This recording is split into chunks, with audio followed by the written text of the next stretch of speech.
احنا عايزين ابرز المظاهر، ابرز التصرفات اللي لو عملتها الام نقدر نقول عنها انها ام متسلطة ومتحكمة فعلا في اولادها. طيب، احنا لازم ناخذ في عين الاعتبار المرحلة العمرية للأبناء. مثلا الأبناء الصغار مثلا لما يبدأوا يعني تقريبا من 5 سنوات الطفل أو من 4 سنوات بيحاول يجرب أشياء كثيرة جدا في الحياة. مم. مم. مثلا أبسط شيء مثلا بيختار اللبس تبعه. مثلا أنا حلبس هذا، فالأم هنا تقول لا ما حتلبس هذا الشيء، أنت حتلبس هذا. طيب تفرض عليه، فالطفل ما بينتبه للموضوع ده، لكن الأم ليش عندها أسباب. طب ليش ما تخليه يلبس اللي يبغاه؟ لا، مم. لأنه هذا للصيف وهذا للخروج وهذا مم. للدخول وهذا مم. للنادي وهذا لكذا. هذا أبسط شيء. أو إيش حتاكل كمان. فما في للطفل خيارات مثلا انه تاكل كذا ولا كذا، لا، انت حتاكل اللي محطوط قدامك وبس، انتهى الكلام. انت حتنام في الساعه الفلانيه. طبعا هو في ظاهره يبدو انه هو عمليه تنظيم، لكن هو يبدا كذا. نيجي ايوه دي للمرحله الاكبر البداية. شويه. مم. ايوه، دي البدايه، هي انه انا بهتم فيه. طب هو انا بحدد له ايش يلبس. طب ايش المشكله؟ حتى الالعاب مثلا، اختيار الالعاب، الطفل مثلا بيحب يختار انواع معينه مثلا من الالعاب. مم. لا، انا مم. ابغى اختار له العاب تنمي ذكائه. طب ايش المشكله لو لعب مثلا بالسيارات ولا اي شيء مثلا، العاب او يعني تناسب الولد او البنت. لا، تختار الالعاب، تختار العاب مثلا تعليميه لتنميه الذكاء، لمش عارف ايش. يبدو الظاهر انه هو لطيف، مم. طيب، وانه هو امن، انه ما في مشكله. هنا المشكله مو هنا. المشكله انه لما يكبر الطفل شويه نبدا نختار اصحابه.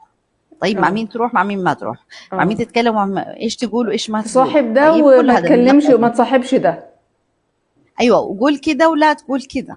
طيب، مم. بنحدد حتى العبارات اللي احنا نقولها. لو سألك فلان كذا تقول له كذا، إذا عمل لك فلان مش عارف إيش. طب متى أنا حنمي شخصية الطفل ده؟ كمان شوية يكبر، نبدأ الولد لما خلاص يبدأ يشتري مثلا، أو البنت تختار مثلا لبسها. لا، أنت مش حتلبس كذا، أنت مم. مش حتلبس كذا، لازم تلبسوا كذا، إيش يقولوا علينا الناس، لازم تسووا كذا، لازم ايوه تجلس ايوه. كذا، لازم كذا. اه.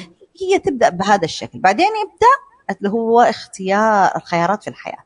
يبدأ الولد ولا البنت يكون عندهم خيارات في الحياة، لكنهم لا يستطيعون أن يختاروا. ليش؟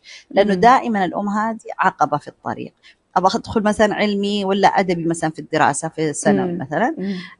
لا، أنت حتدرس علمي، الناس إيش تبغاهم يقول، لا أنت مش حتعمل كذا، أنت حتتخصص جامعي، أنت مش حتتزوج كذا، أنت بالظبط خلاص بهذا بالظبط، الشكل بنشوفها يبدأ دايما يعني. في الاختيار شريك الحياة وفي اختيار التخصص الجامعي والدراسة، بيبقوا قمة في التحكم والتسلط. خلاص، لأنه هو بدأ أساسا قبول، يعني ما تم إيقاف الأم في مستوى معين. تم دائما طيب ما في مشكلة، عشان هي خايفة علي، عشان هي كذا، عشان كذا. طيب ماشي، كبرنا، طيب كبرنا، ما في قرارات. حتى في الدخول والخروج مثلا، الأولاد الكبار ولا البنت مثلا، لا أنتوا حترجعوا الساعة كذا البيت، أنتوا مش حتخرج مع فلان، أنت لا تروح مع علان، أنت مش ايوه حتشتغل كذا، أنت حتطلع ايوه. كذا، أنت وأنت مم. وأنت. خلاص، إلين يوصل مرحلة اختيار الزوجة أو الزوج، هنا يصير رأي الأم هو المقدم. مم. فتختار مثلا زوجة ولدها أو تختار زوج البنت. مثلا زوج البنت لو جاء عريس كويس، لا مش هينفع تتزوجيه، لأنه هذا أقل مننا، هذا كذا وهذا كذا وهذا كذا. مم. وهكذا ثم يتغلغل الموضوع ويكبر يعني. فهذه حتى من لما البنت المظاهر يعني. بتتجوز بتلاقيها متدخلة في حياتها الزوجية وتأثر عليها، وممكن يعني هي تسبب في انفصالها ومشاكلها كتيرة مع زوجها. قبله يعني لما البنت تبغى تنخطب اساسا، انت شوفي هي بتحدد شكل الاثاث في البيت، اللبس اللي لازم تشتريه في زواجها، الحفله مم. كيف لازم تكون، في هذه مم. التفاصيل الخاصه جدا اللي تصنع ذكريات معينه، تتدخل هي فيها، تضع فيها بصمتها. ليش؟ انا والله ما بثق بذوقها، هي ما عندها خبره. اكيد ما عندها خبره، لانه انا اليوم ما اعطيت فرصه لنمو الابناء وخبراتهم وتطور مهاراتهم في الحياه يعني. فلما تتزوج تعطيها النصائح طبعا. لو قال لك، لو فعل لك، وكلميني قولي لي. كل يوم تلاقيها 3 4 مرات ممكن تتصل على بنتها، فين رحتوا، بالظبط فين جيتوا، ايش اكلتوا، بالظبط. ايش شربتوا، ايش سويتوا، ايش ما مم. سويتوا. حتى لو بنتها بس بالغلط قالت لها، قال لي كذا، كيف سمحتي له تقولي، يقول لك كذا لازم اه تقولي له، وهكذا بالظبط. يعني. شفت او كيف رحنا المشكله؟ المكان الفلاني او خرجنا الخروجه الفلانيه، ازاي ما تقوليش، ازاي ما ايوه، تعرفنيش. ايوه، هو هذا. طيب ليش انا بقلق عليكي؟ طبعا تحت مسمى ايش؟ انا امم. يعني بخاف عليكي وبشتاق لك، ودائما بحن لايامك معايا في البيت، ودائما تحت مسميات عاطفيه اللي هو ابتزاز عاطفي أكثر يعني. مم.